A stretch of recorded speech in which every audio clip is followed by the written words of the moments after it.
5 horas da tarde, ICL Urgente no ar. Não, você não errou de canal, nem errou de horário. Hoje eu apresentando o programa aqui no lugar do Rodrigo Viana, que está em Montevidéu, direto do Uruguai. Daqui a pouco fala com a gente ao vivo sobre as homenagens ao ex-presidente Pepe Mujica, que nos deixou ontem, na terça-feira. Mas hoje, quarta-feira, estamos aqui para falar sobre as principais notícias do Brasil e do mundo, com muita informação e muita análise.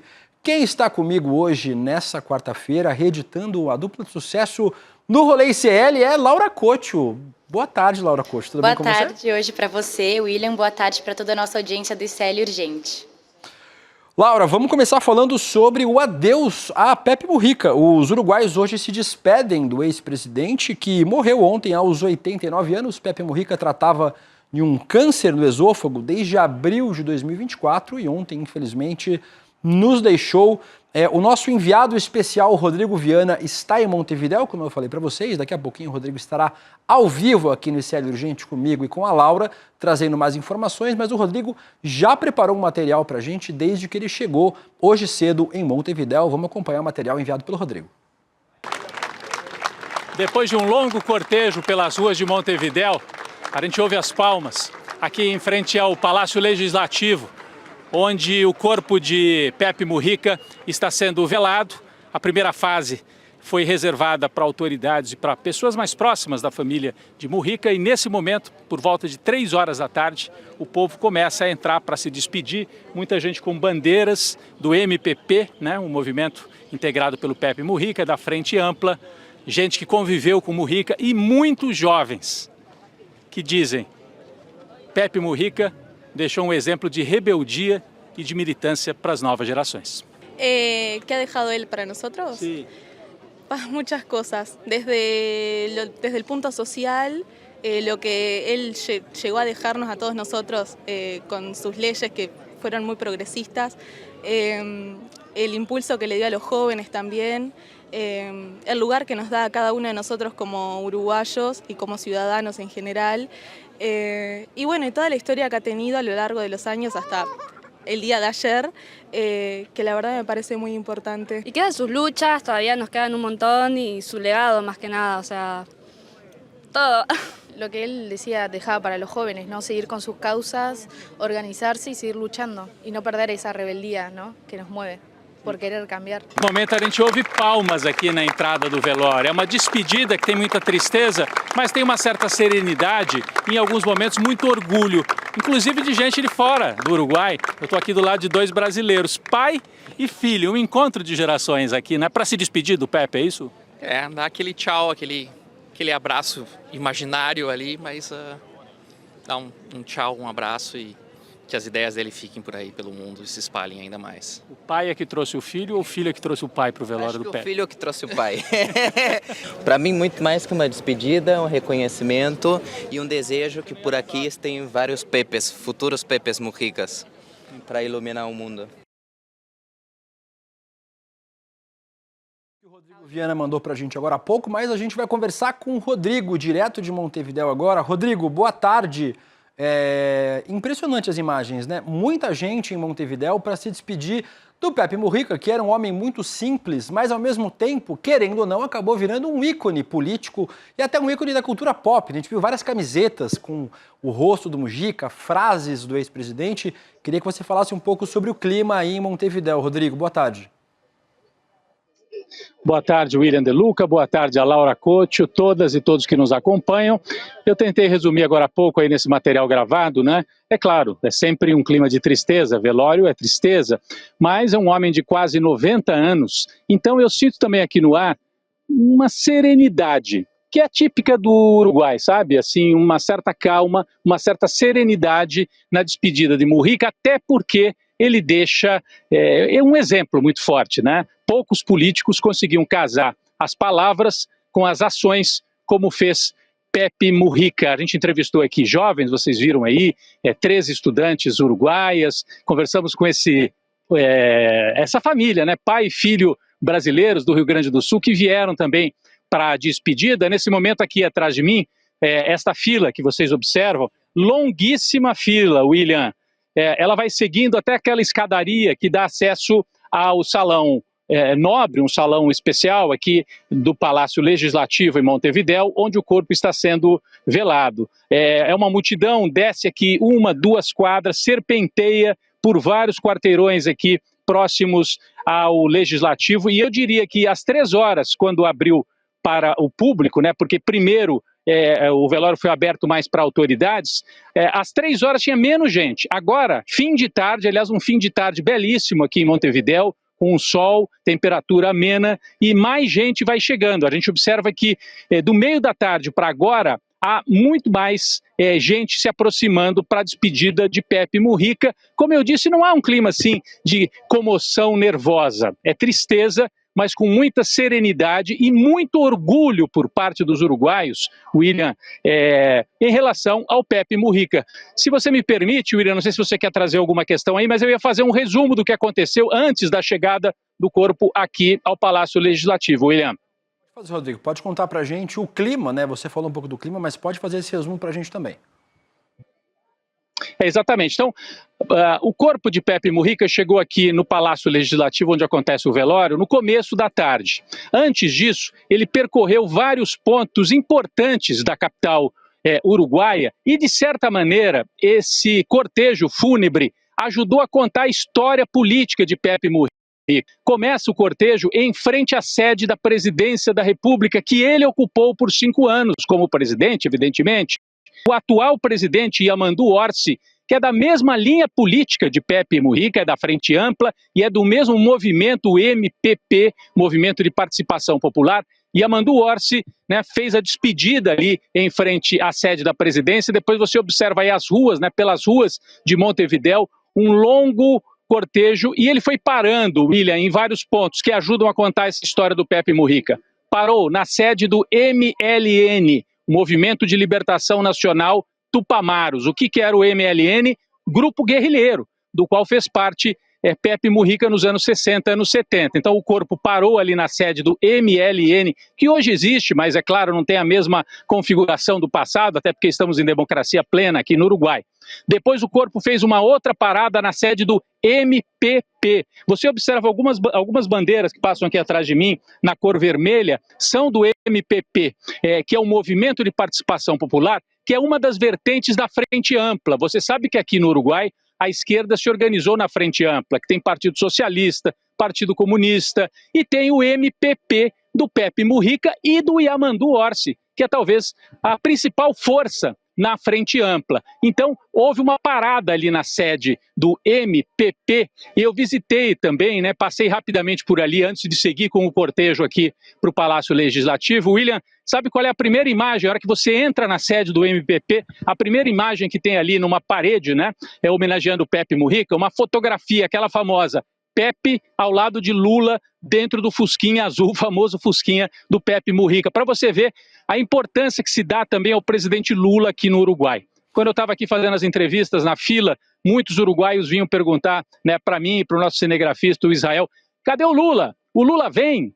Eles querem a presença do presidente Lula, eles dizem, eles eram muito parceiros, muito próximos, e a informação que a gente obteve agora há pouquinho é que o presidente Lula, lá da China, confirmou que vem para o velório de Pepe Mujica. Faz uma parada no Brasil, provavelmente muito rápida, e vem amanhã para o segundo dia do velório, já que o velório começou nesta quarta-feira, mas vai se estender até amanhã, no começo da tarde. William, eu conversei com algumas pessoas aqui, tem conversas muito interessantes, eu vou até dar um spoiler aqui, nós vamos preparar um material especial, uma reportagem especial com o legado do Pepe Mujica. Ele não gostava de falar nessa história de legado, porque ele olhava muito para o presente, para o futuro.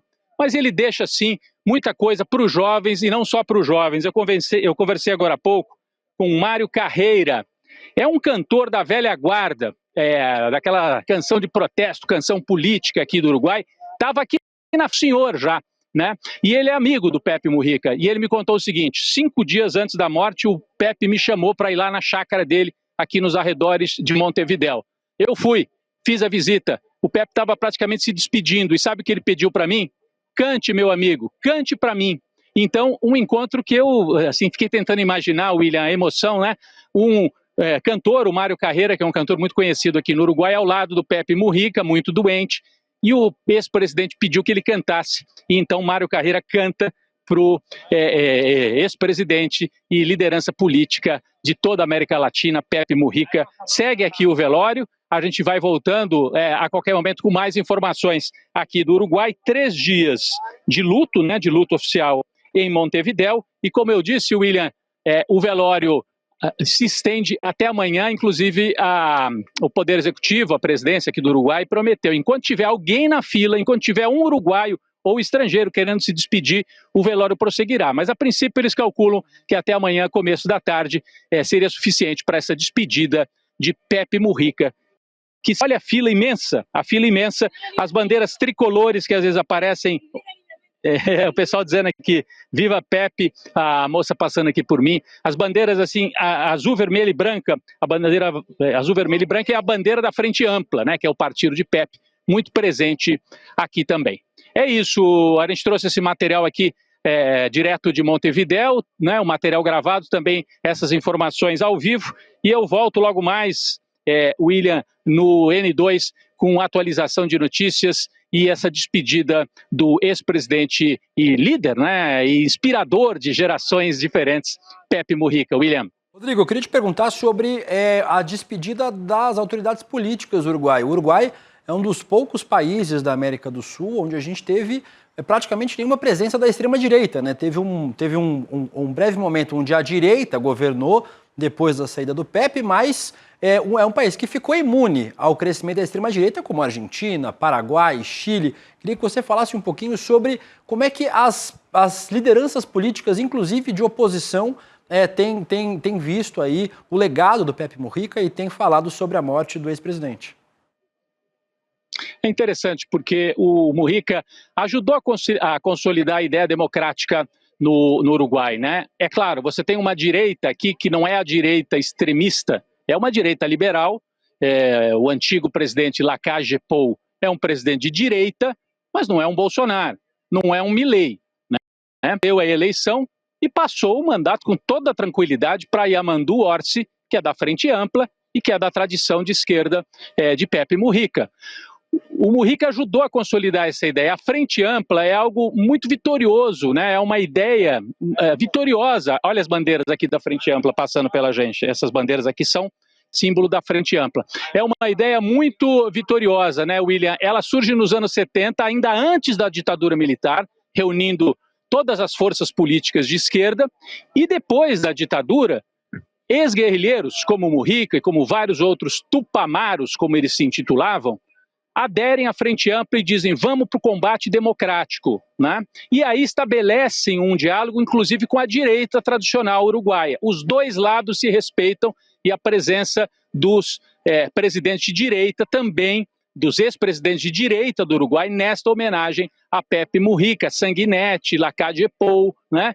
E a Frente Ampla governou por mais tempo nesses últimos anos, 4 mandatos, tá? Está entrando no 4º mandato, foram 3 mandatos seguidos, um mandato de direita do Lacalle Pou e agora o retorno da Frente Ampla com Yamandu Orsi. E o Pepe Mujica dizia, né, vai ser minha última tarefa, passar o bastão e garantir essa vitória, que a gente volte, que a extrema-direita não se instale no Uruguai. E ele conseguiu. Foi a última tarefa, a última grande batalha do Pepe Mujica, travada alguns meses atrás, e o presidente Yamandu Orsi, que ele ajudou a eleger, hoje está homenageando o Mujica aqui dentro. No começo da tarde ele estava ali dentro no Salão Nobre aqui do Palácio Legislativo fazendo esta homenagem, e presidentes e líderes de direita também, o que dá a demonstração do caráter assim de uma democracia consolidada aqui no Uruguai. É diferente, muito diferente o clima em relação ao Brasil e em relação à Argentina, William. Rodrigo Viana, direto de Montevidéu, acompanhando a despedida ao ex-presidente Pepe Mujica. Rodrigo, você volta daqui a pouquinho no N2, junto com a Gabriela Varela e o Chico Sá, meu amigo. Um grande abraço, obrigado pelas informações. Obrigado, William. A gente volta, inclusive, trazendo a fala de Lula né, da China, ele falou sobre Pepe Mujica, prestou a sua homenagem também. A gente vai trazer tudo isso e muito mais daqui a pouquinho no N2. Valeu, William, valeu, Laura, todas e todos que nos acompanham. Seguimos por aqui. Grande abraço, Rodrigo. A gente continua aqui agora, eu e Laura Couto. A partir de hoje, os aposentados e pensionistas do INSS já podem pedir a devolução dos valores descontados indevidamente por entidades associativas. O pedido pode ser feito, preste atenção, não caiam em golpe, através do aplicativo Meu INSS, pelo site e pelo telefone 135. Ontem, o órgão notificou cerca de 9 milhões de segurados sobre descontos regulares e agora os beneficiários também podem saber o nome da entidade a qual o desconto está vinculado. Mas tem descobertas novas sobre este esquema de fraudes no INSS. A Laura Couto conta pra gente que novidades são essas, Laura Couto? William, segundo a apuração da jornalista Daniela Lima, da Globo News, a expectativa é que na próxima semana o Tribunal de Contas da União abra um novo processo com uma nova frente de investigação no INSS, dessa vez sobre pagamentos indevidos já identificados em mais de 1,3 milhão de benefícios do abono salarial, o que representa, William, para todo mundo que está assistindo a gente, quase 6% de quase todos os abonos salariais pagos pelo INSS. Também foram apontados pagamentos indevidos de seguro-desemprego, William. Vamos falar agora, Laura, sobre o presidente Lula na China. Não teve torta de climão, pelo menos o presidente Lula não serviu a torta. O presidente assumiu a autoria da pergunta feita sobre o TikTok ao presidente da China, Xi Jinping. Ontem, veículos de imprensa brasileiros noticiaram que a pergunta feita a Xi Jinping tinha sido feita pela primeira-dama, pela Janja, e que teria causado constrangimento em um jantar fechado. O presidente Lula negou o mal-estar e afirmou que apenas pediu que a China enviasse ao Brasil uma pessoa da confiança do governo chinês para discutir a questão digital, em especial o TikTok. O TikTok que a sede fica em Hong Kong e região da China. O presidente ainda defendeu a regulamentação das redes digitais, lembrando incidentes envolvendo intolerância contra mulheres e violações contra crianças. A fala aconteceu hoje em uma coletiva de imprensa na China. Vamos conferir um trecho dessa coletiva do presidente Lula. Eu que fiz a pergunta, não foi a Janja. Eu que fiz a pergunta. O companheiro Xi Jinping, se era possível ele enviar para o Brasil uma pessoa da confiança dele para a gente discutir a questão digital e, sobretudo, o TikTok. E aí a Janja pediu a palavra para explicar o que está acontecendo no Brasil, sobretudo contra as mulheres e contra as crianças. Eu não sei por que alguém achou que isso era novidade e foi falar para a imprensa. Não sei, sinceramente eu não sei. Laura, parece que o presidente Lula ficou muito incomodado com o vazamento da conversa para a imprensa. Você tem mais informações para a gente sobre esse vazamento e sobre o incômodo do presidente. Exatamente, William. O presidente criticou esse vazamento que aconteceu em um jantar fechado com o Xi Jinping e ele usou a palavra pachorra para classificar o que aconteceu. Eu trouxe aqui a fala dele, abre aspas. Eu acho estranho como essa pergunta chegou na imprensa, porque só os meus ministros estavam lá, além do senador Davi Alcolumbre e do deputado Elmar Nascimento. Então alguém teve a pachorra de ligar para alguém e contar uma conversa que teve em um jantar muito confidencial e pessoal. O Lula ainda disse que se algum ministro tivesse se incomodado com a conversa, ele teria autorizado que ele saísse da sala, William.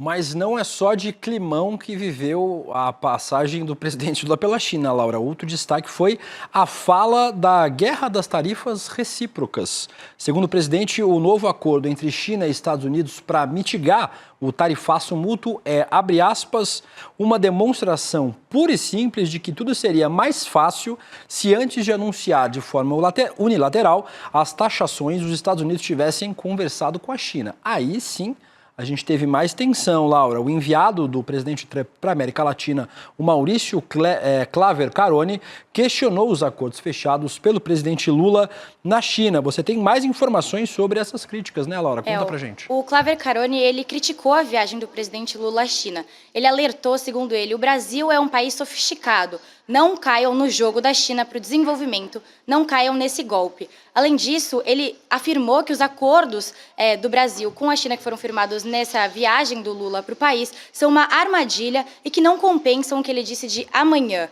O enviado do Trump ainda garantiu que existe sim espaço para que a Casa Branca negocie as tarifas com o Brasil, mas não garantiu que os Estados Unidos vão reduzir as taxas abaixo de 10%. Ele ressaltou ainda que essas tarifas não têm ideologias por trás, William. 5 horas e 19 minutos, Laura, vamos falar agora sobre CPI das bets. Se jogar uma lona em cima, vira circo. Hoje foi mais um dia tumultuado no Senado por conta da CPI das apostas esportivas, que ouviu influenciadores digitais que fizeram ou fazem propaganda para essas casas de aposta. Depois da influenciadora Virgínia Fonseca, que teve que fazer selfies com os senadores lá na CPI das bets, hoje foi a vez de Rico Melquiades ser questionado pelos senadores. Ele, vencedor da Fazenda 13, o reality show da Record, e tem mais de 10 milhões de seguidores nas redes sociais. A senadora Soraya Tronic, do Podemos, do Mato Grosso do Sul, que é relatora da CPI, pediu para que o influenciador mostrasse como se joga o jogo do Tigrinho. Acompanhem. Aí o Tigrinho soltou a carta. O Tigrinho soltou a carta? Aham. O que é isso? É um ganho. Aí se completar, eu ganho. Se ele completar aqui, eu ganho. Então tá. Completou. Você ganhou. Aí eu ganhei R$120. Aí eu paro ou continuo. Aí no caso que eu vou fazer. Foi um grande ganho. Aí eu paro a rodada, pronto. Vamos jogar cobrinha agora? Eu não quero mais jogar. Mas eu gostaria que você nos mostrasse. Não, mas só que aí eu tô induzindo o pessoal a estar jogando. Gente, eu não quero. Eu fiz o ganho, eu não quero mais jogar. Acho curioso ele dizer que estava incentivando as pessoas a jogarem, falando aí na CPI, né? Ele que faz propaganda de casas de apostas, na verdade, incentiva as pessoas nas suas redes sociais. O Rico Melquiades, que foi ouvido pela CPI das bets nessa quarta-feira. Vamos falar agora sobre Bolsonaro. O ex-presidente e réu por tentativa de golpe de Estado também foi ouvido, dessa vez numa entrevista ao portal UOL, entrevista longa, quase 3 horas de entrevista, e Bolsonaro comentou as principais denúncias contra ele, suas reuniões com generais investigados pela PGR e agora réus, além de temas como anistia, fraude no INSS, relação do Brasil com a China e outros assuntos. A gente trouxe aqui alguns destaques dessa entrevista. Vamos começar com o Bolsonaro falando sobre pena de morte. Abre aspas, para mim é pena de morte, no caso ser condenado pelo STF. Política e física. Entendo que não tenho mais condições de encarar um presídio, na situação que estão essas pessoas humildes aí, presas sem crimes. Bolsonaro também falou sobre Mauro Cid, diz Bolsonaro.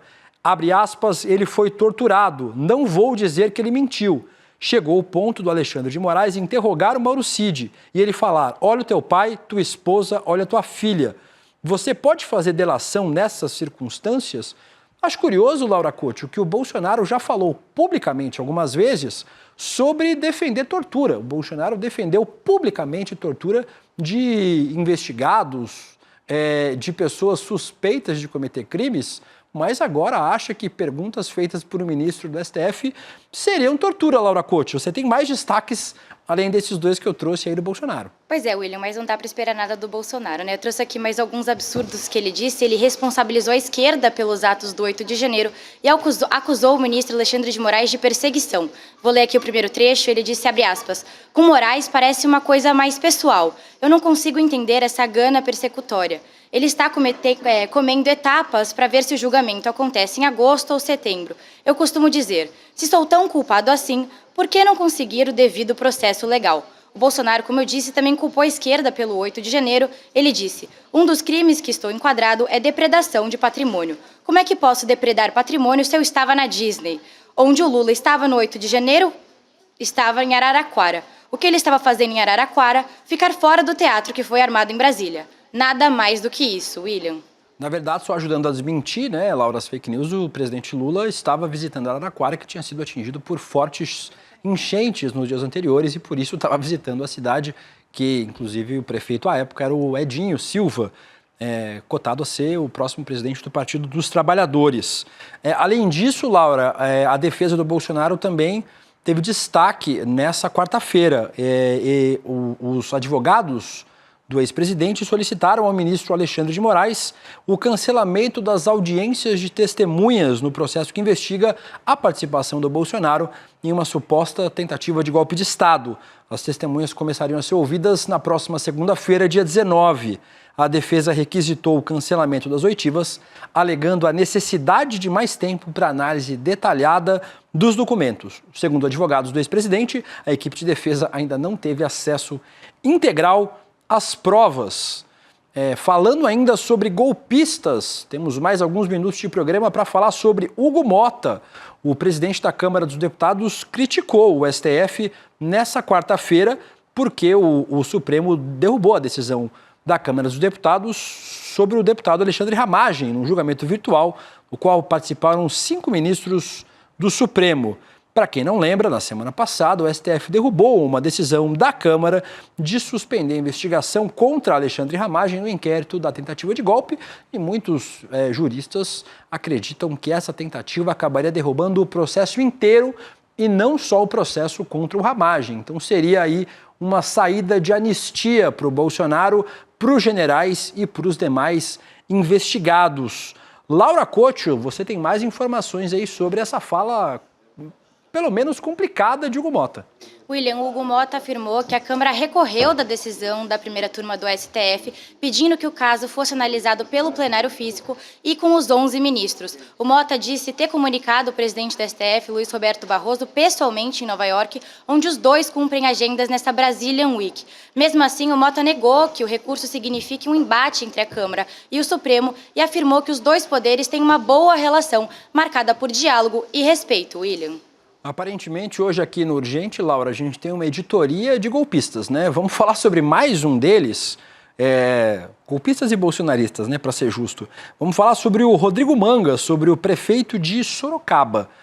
O Ministério Público tornou réu o prefeito, a Justiça de São Paulo acatou a denúncia do Ministério Público e tornou réu o prefeito de Sorocaba, o Rodrigo Manga, do Republicanos, muito popular nas redes sociais por fazer vídeos para o TikTok, para o Instagram, para as redes sociais. Ele virou réu por improbidade administrativa. A ação apura suspeitas de superfaturamento na compra de lousas digitais. E não é essa a única denúncia contra o Manga. Tem uma série de denúncias que estão tramitando na Justiça contra o prefeito de Sorocaba. O ex-secretário de Educação do município, Márcio Carrara, também é alvo da decisão. Laura Couto, será que vai ter vídeo no TikTok do Rodrigo Manga falando sobre ter virado réu por improbidade administrativa? Eu não duvido nada, William. Não duvido nada que o Manga publique algum vídeo falando sobre isso. Mas vou trazer alguns detalhes sobre o que aconteceu. A ação contra o Rodrigo Manga diz respeito à compra de 1.188 lousas digitais em 2021, quando o Manga estava no seu primeiro mandato como prefeito de Sorocaba. De acordo com o documento da investigação, a cada R$4 gastos na aquisição do material, R$1 teria sido superfaturado. Para você ter uma noção, para todo mundo que está nos assistindo, enquanto em Sorocaba cada lousa custou R$26 mil, outra cidade pagou R$16 mil pelo mesmo produto para a mesma empresa. O contrato custou no total R$46 milhões. Os promotores do Ministério Público de São Paulo pediram o bloqueio dos bens do prefeito Rodrigo Manga. William. O William, viu? O Rodrigo é o outro. Tô brincando, é que é muito Rodrigo, né, Laura? Rodrigo Manga, Rodrigo Viana, mas tudo bem. Eu vou te perdoar. Vamos falar sobre mais golpista, Laura Couto? Vamos falar sobre o Oswaldo Eustáquio. A AGU vai recorrer à decisão da Audiência Nacional da Espanha, que negou pela segunda vez a extradição do blogueiro bolsonarista e contumaz divulgador de notícias falsas, Oswaldo Eustáquio Filho. A Justiça Espanhola já tinha rejeitado o primeiro recurso do governo brasileiro em abril, alegando que o pedido era improcedente. Dessa vez, a Justiça Espanhola alegou que o Brasil não recorreu no prazo oportuno. Por enquanto, o Rodrigo Eustáquio, você viu, Laura? Eu fui te criticar, acabou chegando em mim. O Oswaldo Eustáquio aparentemente vai continuando foragido na Espanha da Justiça Brasileira, Laura.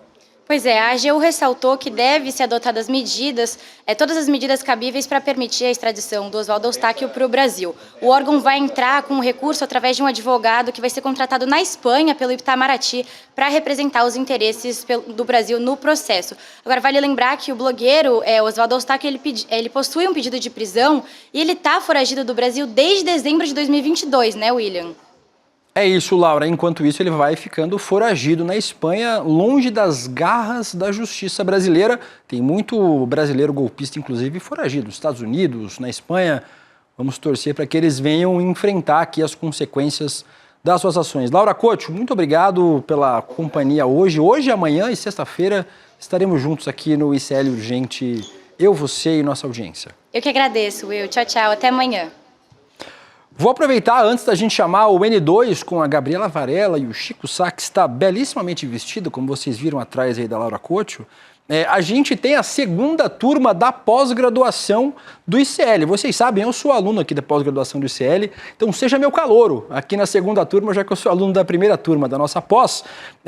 Em parceria com a FESP-SP, mais de 4.000 alunos já entraram na primeira turma e agora é a sua chance de entrar na segunda turma dessa pós-graduação para entender o Brasil. A pós-graduação Repensando o Brasil, Sociedade, Política e História. Importante para você entender como a gente chegou até aqui.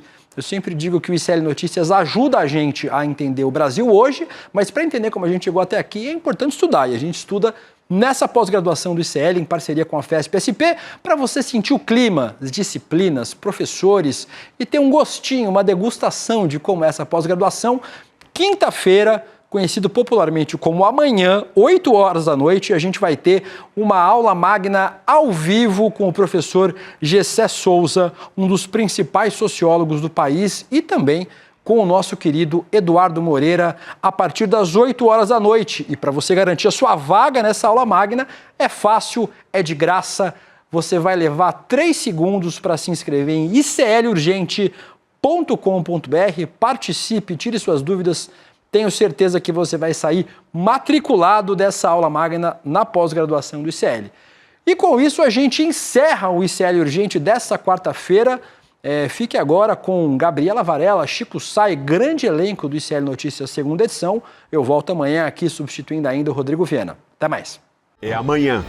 A aula inaugural da segunda turma da pós-ICL acontece dia 15 de maio, às 20 horas. É comigo, Gessé Souza. Vamos discutir com profundidade as raízes do nosso atraso, desmontar mitos e revelar como as elites constroem narrativas para manter os seus privilégios. Vai ser forte. Respeitável e admirável público do Provocação Histórica e do Instituto Conhecimento Liberta. Eu tive a oportunidade aqui de bater um papo com o Michel Geman, sociólogo, pesquisador do antissemitismo no mundo, especialista no atual conflito do Estado de Israel, do genocídio provocado pelo Estado de Israel contra o povo palestino. E o Michel Geman veio falar para a gente aqui da entrevista que ele fez com um deputado comunista de Israel, um deputado do Partido Comunista de Israel, que é uma voz dissonante no parlamento de Israel contra o genocídio praticado por Netanyahu e seus asseclas. Portanto, Michel Geman, no Provocação Histórica, falando da sua entrevista com Ofer Kassif, que é esse deputado do Partido Comunista de Israel. Vocês vão ter aqui, portanto, uma prosa introdutória com o Michel Geman e depois vão assistir a entrevista que ele fez exclusiva aqui para o Provocação Histórica com o deputado Ofer Kassif. Venham para o Provocação Histórica, conto com vocês e até já.